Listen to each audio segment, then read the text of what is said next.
Treat this upload here as a podcast, I suppose, history of Animal Collective, read from a free encyclopedia.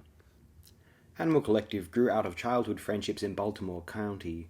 Noah Lennox and Josh Dibb met in the second grade at the Waldorf School of Baltimore and became good friends. After the 8th grade, Lennox went away to a Waldorf high school in Pennsylvania, while Dibb enrolled at the Park School of Baltimore, where David Portner had studied since grade school. In 1993, Brian Weitz moved from Philadelphia to Baltimore County and began attending Park as well, becoming friends with Portner. According to Lennox, they attended progressive schools that emphasized creativity, imagination, and artistic self-expression as part of a complete kind of education. Weitz and Portner started playing music together at the age of 15 because of their shared love of the band Pavement and horror movies. Their musical range included cover songs by Pavement and The Cure, as well as the songs Poison by Belle Biv DeVoe and Seasons in the Sun by Terry Jacks. When Portner and Weitz met Dibb later in high school, they started an indie rock band called Automine with schoolmates Brendan Fowler, aka Barr, B-A-R-R, and David Spritz, being the only ones they knew who wrote their own songs. We once set up a show with 4 bands that were different formations of us. Portner remembered in an interview with Baltimore City Paper. At that time, the group did not have any contact with the music scene in Baltimore and was more about the back porch. In 1995, Automine self-released their first and only record, the 7-inch single Paddington Band. Around that time, they also had their first experiences with psychedelic drugs like LSD and started to improvise while playing music. The 4 started to discover psychedelic rock bands like Can and Silver Apples, as well as local experimental groups such as Climax Golden Twins and Noggin. Meanwhile, Dibb had introduced Lennox to Portner and Weitz, and the 4 of them began playing music in different group lineups, and often solo, producing several home recordings and swapping them and sharing ideas. Using a drum machine for the first time, Weitz and Portner started a duo named Wendy Darling, whose sound was inspired by the soundtracks of horror movies like The Texas Chainsaw Massacre and The Shining, especially Georgi Ligeti and Krzysztof Penderecki. It's a quote from Dave Portner, quoted in 2005, "We had never heard so-called experimental music at the time. We didn't know that people made music with textures and pure sound, so we started doing that ourselves in high school, walls of drones with guitars and delay pedals and us screaming into mics." In 1997, Lennox and Dibb both went off to college in the Boston area, Boston University and Brandeis University, and Portner and Weitz attended schools in New York City, NYU, and Columbia University. Lennox and Dibb assembled Lennox's debut album Panda Bear during this time from the multitude of recordings Lennox had made in the previous years and established the label Soccer Star Records to release it. Abhorring the new life of a student at NYU, Portner, along with Weitz, returned to Maryland every summer to meet Lennox and Dibb and play music together. At that time, Portner was also working on a record, which eventually became Spirit They're Gone, Spirit They're Vanished. Portner asked Lennox to play drums on the record, and they recorded them along with piano and acoustic guitars in the summer of 1999. The rest of the year, Portner returned to Maryland on weekends to record overdubs and finish the mixing. It was finally released in the following summer under the name Avy Tear and Panda Bear. Soccer Star morphed into the Animal label, with the intention of putting out music that came from the 4 musicians. In parallel with his environmental policy and marine biology studies, Weitz hosted a noise show at WKCR, Columbia's college radio station. On weekends, he and Portner borrowed avant-garde music records and listened to them all night at Weitz's dorm room, which rapidly broadened their musical horizon. Here's a quote from Noah Lennox, 2005. "Everything since then has been a variation of what we explored that summer. Dave and I had already made the Spirit They're Gone record, but during the summer we really cracked the egg open. It seemed like we could go anywhere we wanted after that." Well, let's elaborate. In the summer of 2000, the 4 friends spent several months at Portner's apartment in downtown New York City, intensely playing music together using antiquated synthesizers, acoustic guitars, and household objects. According to Lennox, in this summer the basis for all of Animal Collective's later music was created. However, all recordings of this period were stolen when Portner changed apartments and packed up the car the night before he moved. While studying, Dave Portner organized shows at New York University for a while. As he had class together with Eric Copeland, he organized a show for his band Black Dice and eventually became friends with him. In 2000, Spirit They're Gone, Spirit They're Vanished was finished. Lennox and Dibb left school in Boston and moved to New York, and the group's music became much more collaborative in nature. After introducing Lennox to Copeland, Portner and Lennox played their first show together in New York at the Cooler with Dog and Pony, The Rapture, and Black Dice in late summer of 2000.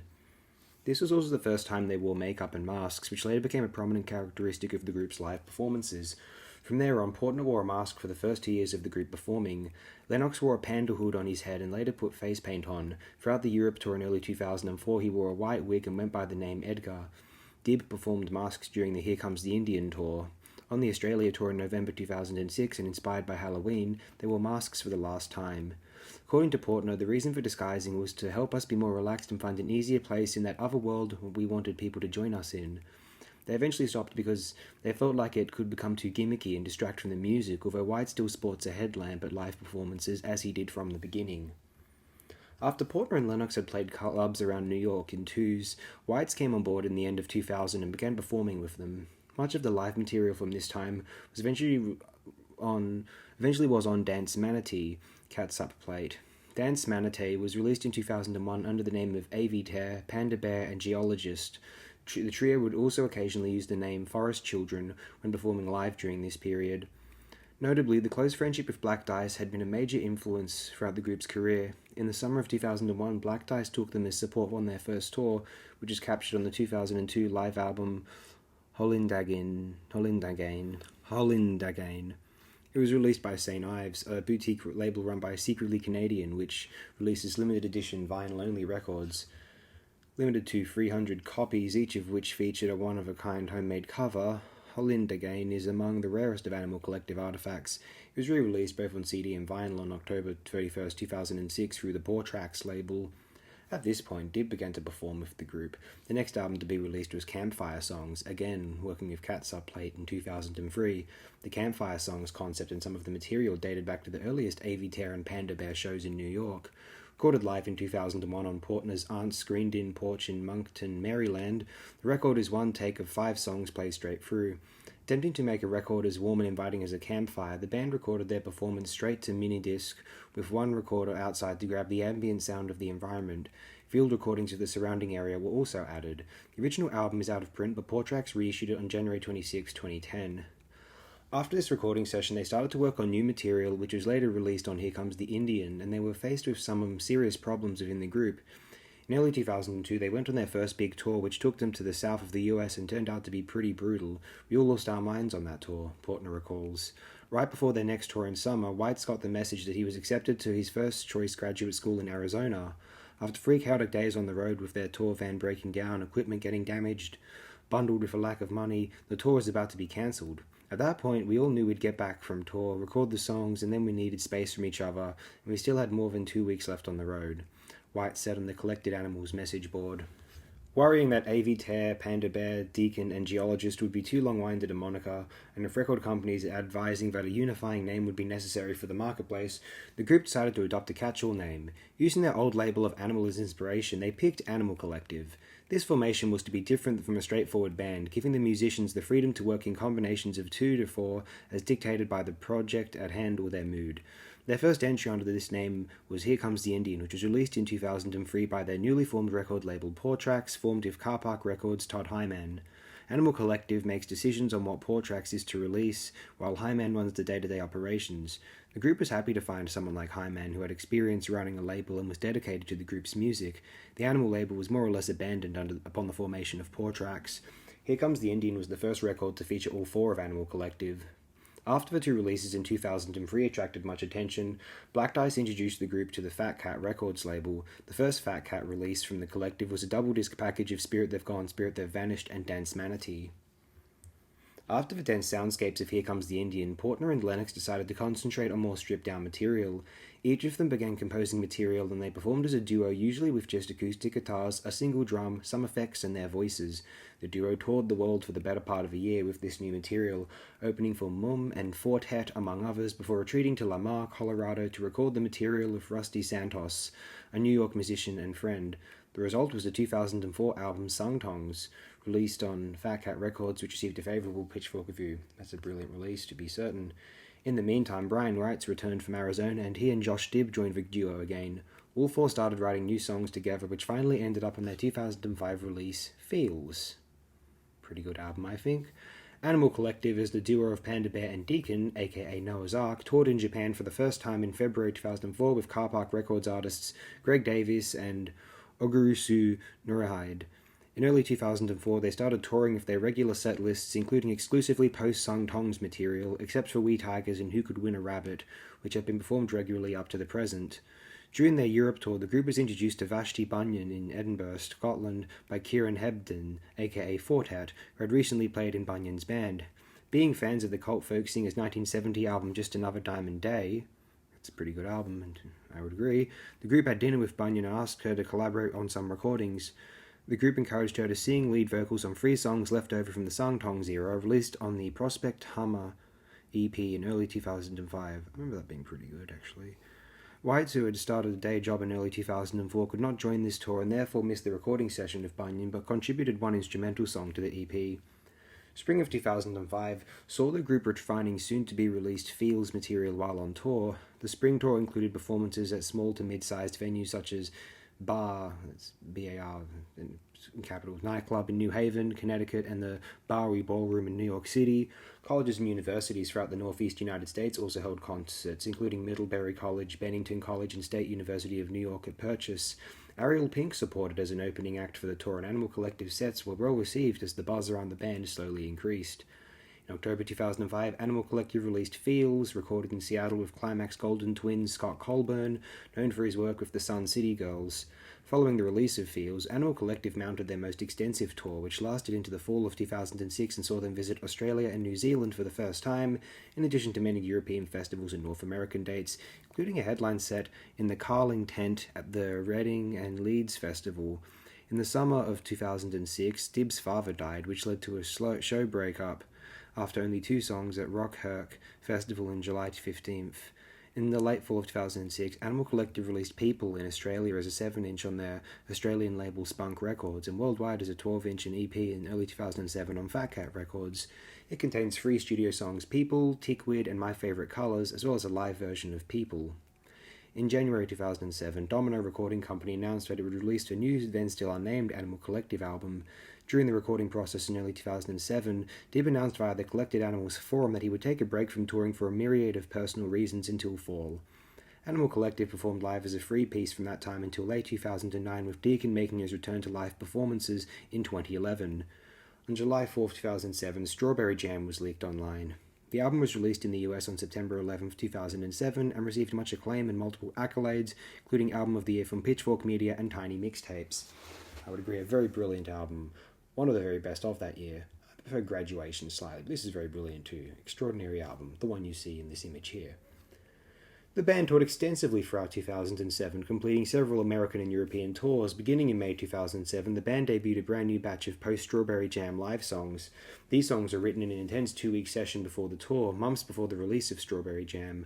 On October 5, 2007, the band, in its full 4-man lineup as opposed to its 3-man lineup performances in 2007 and 2008, made their national television debut on Late Night with Conan O'Brien, performing the song Number 1 in support of Strawberry Jam. On March 12, 2008, Water Curses EP leaked and was released on May 5, 2008. On April 9th, the song Water Curses was released by itself digitally. In early 2008, sans Dibs, the collective entered the studio to record tracks for their 8th studio album. The album, entitled Mary River Post Pavilion after the outdoor concert venue, officially was announced on the band's official website on October 5, 2008, and was released January 6, 2009. It became the band's most commercially successful album, peaking at number 13 on the US Billboard 200 and selling over 200,000 copies. The first single released from the album was My Girls. The band set to tour throughout Europe and US in 2009, notably being one of the headlining acts of September's ATP New York Festival, where Lennox also performed a solo set as Panda Bear. Starting with their first tour dates in early 2009, the band introduced What Would I Want? Sky. This song was also part of a BBC session recording, and the May 2009 tour saw the debut of Bleed. Both of these songs later were included on their Fall Be Kind EP. I remember that one being pretty good, actually. That EP. On May 7th, the band made their second television appearance on The Late Show with David Letterman, performing the single Summertime Clothes and Mary River Post Pavilion. The appearance included the regular 3-man lineup indicative of their 2007 to 2009 tours, which excluded Josh Dibb. 4 dancers draped in sheets also appeared on stage behind the band, a first in their live performances. The video accompanied the release of the single on July 7, 2009, also featuring remixes by Zombie, Hyperdub, Damn Funk, Stone's Throw, and LD. In an interview with Pitchfork Media, Portner announced the last single from the album would be Brother Sport, released November 9th on vinyl with the live B-side Bleeding. The release of the Fall Be Kind EP followed on December 9th, which included Merry River Leftovers, Greys, and I Think I Can, along with What Would I Want, Sky, containing the first legal Grateful Dead sample. Also included were On a Highway and Bleed. I think we'll end it at the end of 2009 here for our Animal Collective history, where I might quickly just read out a little about the group's artistry and musical style, as well as the members. Okay, well firstly we'll just go over the members. A.V. Tear, aka David Portner. Name comes from A.V. Tear. Name comes from tearing apart the name Davy and is unrelated to the word avatar. Noah Lennox is known as Panda Bear, named for the panda he drew on tapes he made for friends of the first set of songs he ever wrote. Josh Dibb is known as Deacon. Name comes from the letters he used to write other members under the pseudonym Conrad Deacon. Brian White is known as Geologist, named for the headlamp he wears in order to see the electronics during live shows, and from a friend mishearing his major in college, which was marine biology. Also maybe worth mentioning Jeremy Hyman, former touring musician on drums. And now we'll read about the artistry and musical style of the group. Portner, Lennox, Whites, and Dibb began as lo-fi indie rock musicians who, by high school, had amassed individual bodies of work recorded on cassette tapes. Influenced by horror film soundtracks and 20th century classical music, along with a shared passion to vocal harmony, the group progressed to walls of drones of guitars and delay pedals and us screaming into mics, in Portner's words. In college, Whites and Portner listened to avant-garde records while Lennox explored electronic music. As Daly took interest in after listening to the Orbs UFO Orb 1992 in boarding school. When the group Sans Dibb convened in 2000 after the recording of Spirit They've Gone, Spirit They've Vanished, they conducted improvisational music sessions which used vintage synthesizers, acoustic guitars, and household objects. In 2005, Lennox spoke of it as a defining era. Everything since then has been a variation of what we explored that summer. The following album, Dance Manatee 2001, drew from freak folk, noise rock, ambient drone, and psychedelia. Genres that have been used to label the band include experimental pop, psychedelic, electronic, experimental, indie rock, avant pop, art rock, freak folk, noise pop, neo-psychedelia, and psychedelic pop. About the word animal in their name, Panda Bear said, "It sounds kind of lame, but we're all really big fans of animals. At the time, we were thinking along the lines of animals as beings that act purely instinctually, kind of the opposite of a collective in that way. Musically, it was not about making decisions based on knowledge or reason. We wanted to work with music on an emotional level, not on an intellectual level. That's where it comes from." Lennox compared Portner's songwriting to the songwriting of Fleetwood Mac's Lindsey Buckingham. Portner believes they're one of the greatest. In terms of older bands or pop bands, a song like That's All for Everyone is really influential to me. It blew me away the first time I heard it. For Centipede HZ 2012, not one of the greatest to be frank, White's created an inspirational mix of songs which influenced the album's making. The playlist included content by Pink Floyd, Portishead, We the People, Milton Nascimento, Zer Ramalho, Eddie and Ernie, Gandalf, which Gandalf, 60s or 80s? 60s. Catherine Ribeiro, plus Alpes, Silver Apples, Dorothy Ashby, 13th Floor Elevators, April Fool, and others. Animal Collective are often compared to American rock band The Beach Boys, a vocal group who performed original songs written by their co-founder and leader Brian Wilson, himself inspired by barbershop music and his use of psychedelic drugs. The comparisons led Thorin Klosowski of the publication Westworld to negatively refer to Animal Collective's music as two Beach Boys records playing at the same time. Animal Collective responded to the initial comparisons by recording College, an anti-Beach Boys song from the album Song Tongs. Lennox has expressed reverence for their album Pet Sounds 1966 and reluctance on being compared to the Beach Boys. In 2015, Animal Collective recorded their album Painting With in the same studio space once used by Wilson for the recording of Pet Sounds and Smile. How delightful. Painting With is well worth it. Fantastic album. Anyway, I think we'll end the video here because there's not much else I have to uniquely share here. Thanks again, my friends. Appreciate it.